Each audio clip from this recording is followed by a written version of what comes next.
বন্ধুরা সবাইকে আমার চ্যানেলে স্বাগত। আজ বানাবো এই রকম মুচমুচে ময়দা আর ডিম দিয়ে পিঠে, যেগুলি 1 মাস পর্যন্ত সংরক্ষণ করা যাবে। কোনো এয়ারটাইট কন্টেনারে যদি ভরে রাখেন তাহলে একই রকম মুচমুচে থাকবে। চলুন তাহলে রেসিপি শুরু করা যাক।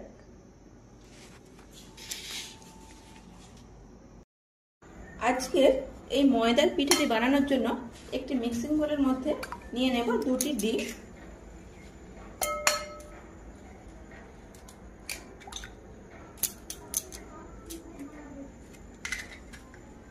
এবারে এই ডিমের মধ্যে দিয়ে দেব চিনি। আমি এখানে রেগুলার চিনিকে মিক্সিতে গুঁড়িয়ে নিয়েছি, আপনারা চাইলে গোটা চিনিও ব্যবহার করতে পারেন। এখানে নিয়েছি 1 কাপ গুঁড়ো চিনি। মিষ্টিটা আপনারা বেশি কিংবা কম করে দিতে পারেন। একটি হুইস্কারের সাহায্যে খুব ভালোভাবে মিশিয়ে নেব।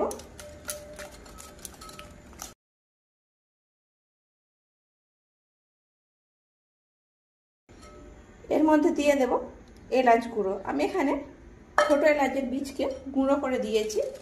এর ফলে ডিমের আঁশটা গন্ধটা আর এই পিঠের মধ্যে থাকবে না। খুব ভালো করে সবকিছু একসাথে মিশিয়ে নেব। এখানে গোটা চিনি ব্যবহার করলে এই ডিমের সাথে মিশিয়ে নিতে অনেকটাই সময় লেগে যায়, তাই আমি আগে থেকে গুঁড়িয়ে নিয়েছি। এর ফলে খুব তাড়াতাড়ি পিঠেটা তৈরি হয়ে যাবে।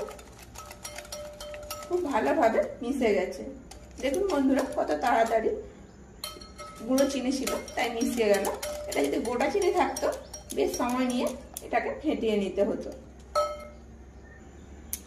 এই ডিম আর চিনির মিশ্রণের মধ্যে দিয়ে দিলাম 1/3 কাপ গুঁড়ো দুধ। আপনারা চাইলে গুঁড়ো দুধটার পরিমাণ বেশি করে ভালো করে মিশিয়ে নেব।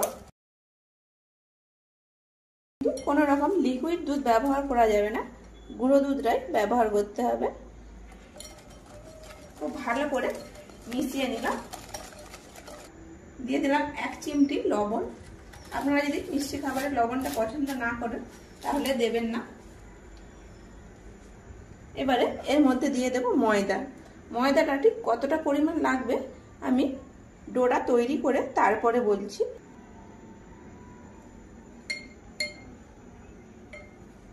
1 কাপ প্রথমে ময়দা দিয়েছিলাম, এইবারে 1/2 কাপ দিয়ে দিলাম।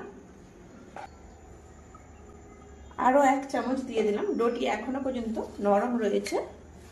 মেখে নিয়েছি। ডোটা একটু চটচটেই হয়েছে, এরকম একটু শক্ত করে মেখে নিতে হবে, নরম থাকলে হবে না। আমার এখানে 2 কাপ ময়দার একটু বেশি লেগেছে। আমার এখানে ডিমটা একটু বড় সাইজের ছিল। আপনাদের ডিম অনুযায়ী ময়দাটা কম বেশি লাগতে পারে। ডিম ছোট হলে ময়দাটা কম লাগতে পারে, আবার ডিম যদি আরো একটু বড় হয় তাহলে ময়দা একটু বেশি পরিমাণ লাগতে পারে। মোটামুটি একটা ডিমের জন্য 1 কাপ ময়দা এখানে লাগবে।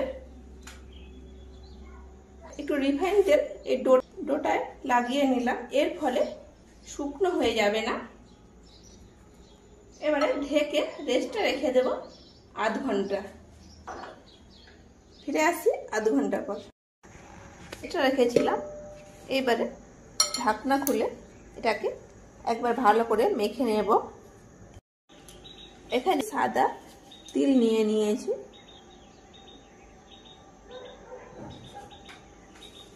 এবারে সম্পূর্ণ ডোটাকে নিয়ে বেলে নেব।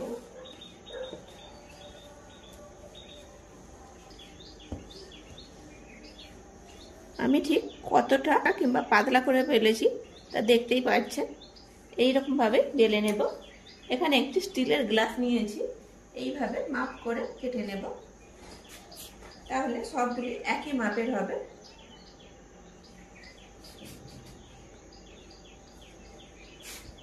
এইভাবে কেটে নিয়েছি। বাকি অংশটা আবারও পরে বেলে নেব। এতে করে একেবারে অনেকগুলি তৈরি হয়ে যাবে। এবারে আমি এরকম বোতলের একটি ছিপি নিয়েছি। ছিপিটাকে এরকম মাঝ বরাবর রেখে দেব। এবারে কাঠ লাগিয়ে দেব। প্রথমে 4টি কাঠ লাগিয়ে নেব। প্রতিটা কাটে আবার 3টে করে কাট লাগিয়ে নেব। 2টো কাট লাগালে 3টে টুকরো হয়ে যাচ্ছে। এইবারে রুটিকে নিয়ে এইভাবে জুড়িয়ে দেব। এইভাবে প্রতিটা এরকম ভাবে জুড়িয়ে নিলে খুব সুন্দর একটা ফুলের আকার তৈরি হয়ে যাবে।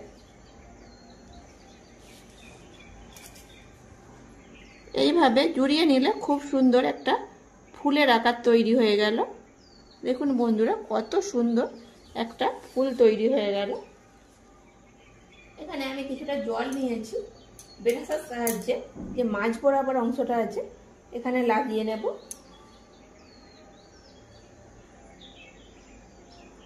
এইবারে যে সাদা তিলটা নিয়েছিলাম এইভাবে দিয়ে দেব। একটু আঙুলে করে এইভাবে একটু চেপে দেব।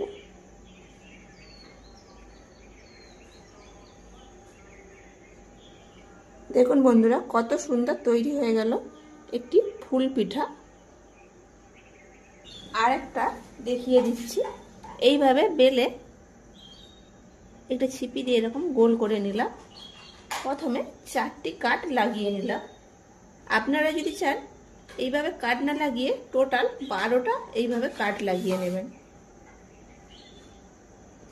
আমি এবারে 4টি যে কাট লাগিয়েছিলাম প্রতিটা পাটকে আবার এইভাবে 3টি করে কেটে দিচ্ছি।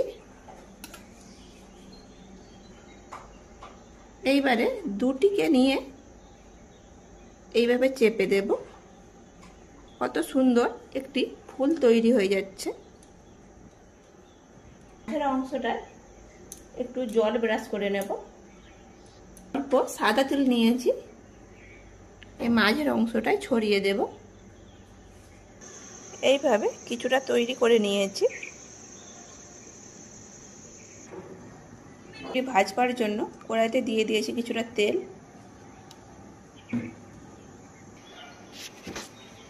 এই ময়দার পিঠেগুলি ভাজবার জন্য কড়াইতে যে রিফাইন তেলটা দিয়েছিলাম সেটি গরম হয়ে গেছে। এবারে এই পিঠেগুলি একটু একটু করে দিয়ে ভেজে নেব।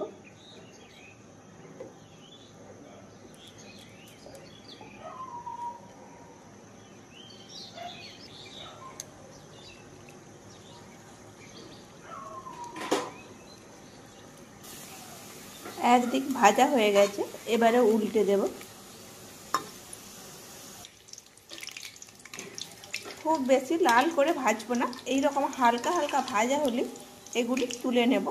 খুব বেশি লাল করে যদি ভাজা হয় তাহলে পিঠেগুলি শক্ত হয়ে যাবে।